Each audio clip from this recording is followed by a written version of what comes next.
तुर्की ने शायद यह सोच रखा था कि उसका बेकरतार नाम का ड्रोन दुनिया में अब तक सबसे ज्यादा चर्चित हथियार बन चुका है, जो उसने रूस यूक्रेन युद्ध में यूक्रेन को दिया और अजरबैजान को देकर आर्मीनिया के खिलाफ इस्तेमाल कराया। लेकिन तुर्की यह भूल चुका था कि भारत वह देश है जो जब किसी दुश्मन को जवाब देता है तो सिर्फ मोर्चे पर नहीं बल्कि उसकी सांस रोक देने का वाली नसों पर वार करता है। तुर्की ने जब भूमध्य सागर में भारतीय युद्धपोत को घेरने की नाकाम कोशिश की थी, तब भारत ने उसकी ऊर्जा लाइन काटकर पहला सबक सिखाया। लेकिन तुर्की को सबक शायद अभी पूरा नहीं मिला था, क्योंकि उसके राष्ट्रपति एर्दोगान ने फिर से भारत पर तीखी बयानबाजी करते हुए कह दिया कि भारत अगर भूमध्य सागर में आया तो उसे बायराक्तार ड्रोन से निशाना बनाया जाएगा। बस वहीं पर भारत का सब्र खत्म हो गया। भारत ने पहली बार ना तो समुद्र में मिसाइल छोड़ी, ना हथियार चलाए, बल्कि उसने वहीं चोट मारी जहां तुर्की को सबसे ज्यादा दर्द होता है, उसकी सबसे गर्व वाली जगह, उसकी बायराक्तार ड्रोन फैक्ट्री पर। यह हमला बम से नहीं हुआ, यह हमला कोड से हुआ।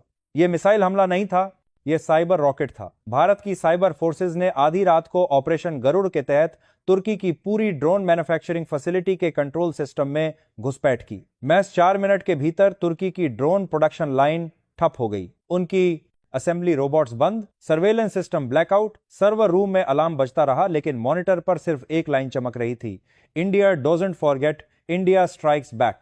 तुर्की के इंजीनियर समझ ही नहीं पाए कि यह हुआ कैसे। उनके सिस्टम में रशियन फायरवॉल था, अमेरिकन बैकअप था, इजरायली एंटी हैकलॉक था, लेकिन उनमें एक कमी थी, इंडियन ब्रेन फायरवॉल नहीं था। भारत के साइबर वॉरियर्स ने तुर्की के सर्वर को ऐसे काबू किया जैसे बाज अपने शिकार को पंजे में जकड़ लेता है। और सबसे मजेदार बात यह है कि भारत ने हमला करने के लिए से पहले दुनिया को बताया भी नहीं, कहा भी नहीं, सीधे कर दिया। क्योंकि भारत अब वह नहीं जो बयान देता है, भारत अब वह है जो एक्शन के बाद ही दुनिया को बताता है कि अब सीख लो।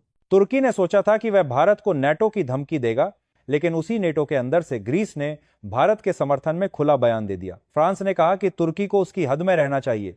अमेरिका ने साफ कहा कि India is a responsible cyber power. और रूस मुस्कुरा रहा था, क्योंकि वह जानता था कि अगर कोई देश तुर्की को झुका सकता है तो वह भारत है। लेकिन इस हमले की सबसे बड़ी खासियत यह थी कि भारत ने सिर्फ सिस्टम शटडाउन नहीं किया, उसने बैरक्तार ड्रोन के फ्लाइट कोड्स लीक कर दिए। इसका मतलब यह कि जो ड्रोन तुर्की अब तक दूसरे देशों को बेचकर करोड़ों डॉलर कमा रहा था, अब वही ड्रोन किसी काम का नहीं रहा, क्योंकि उसके कंट्रोल्स अब भारत के पास थे। भारत की इंटेलिजेंस ने तो मजाक में यह भी कहा कि अगर तुर्की ने फिर जुबान चलाई तो हम उसके ड्रोन से ही उसके प्रेसिडेंशियल पैलेस के ऊपर आतिशबाजी करा देंगे। पूरी दुनिया यह सोच रही थी कि भारत ने यह किया कैसे। कुछ एक्सपर्ट्स कहने लगे कि यह शायद रॉ ने किया होगा, कुछ बोलने लगे कि यह भारत की डिफेंस साइबर एजेंसी रही होगी। लेकिन भारत ने चुप्पी साध रखी, क्योंकि भारत को अब क्रेडिट नहीं चाहिए, उसे सम्मान चाहिए, और सम्मान वह खुद लेता है। तुर्की की पार्लियामेंट में अफरा तफरी मच गई। ऑपोजिशन ने पूछा कि जब हम साइबर सुपर पावर कहते थे तो भारत कैसे घुस गया। गवर्नमेंट बोली यह रशिया ने मदद की होगी, कुछ बोले इजरायल ने कोड दिया होगा। लेकिन सच यह था कि यह इंसान ने नहीं, यह कौशल ने किया था। यह किसी देश की मदद से नहीं, यह 140 करोड़ भारतीयों के सामूहिक प्रतिशोध की ऊर्जा से हुआ था।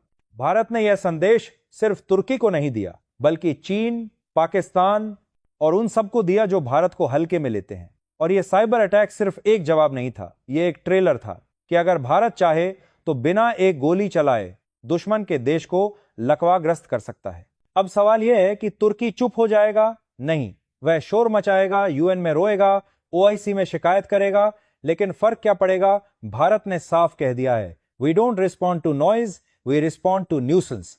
दुनिया में आज हर बड़ी प्रेस एजेंसी की ब्रेकिंग न्यूज यही है, India silently shuts down Turkey's Bayraktar drone factory. Twitter पर इंडिया स्ट्राइक्स बैक ट्रेंड कर रहा है। यूट्यूब पर वॉर एनालिस्ट कह रहे हैं this is not just cyber attack, this is cyber master stroke.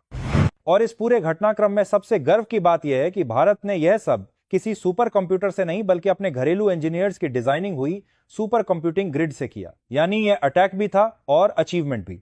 तुर्की के अंदर का माहौल देखते ही बनता था, सड़कें धुएं से भर गईं, टीवी चैनल आंख खोलकर चकित थे, और संसद में हर कोई सिर्फ यही पूछ रहा था कि यह हमला कैसे हुआ।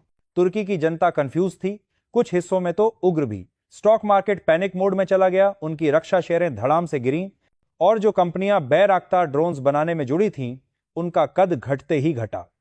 वही कंपनियां जो कल तक गर्व से कहती थीं कि हमने वैश्विक हथियार बाजार पर धाक जमा दी है, आज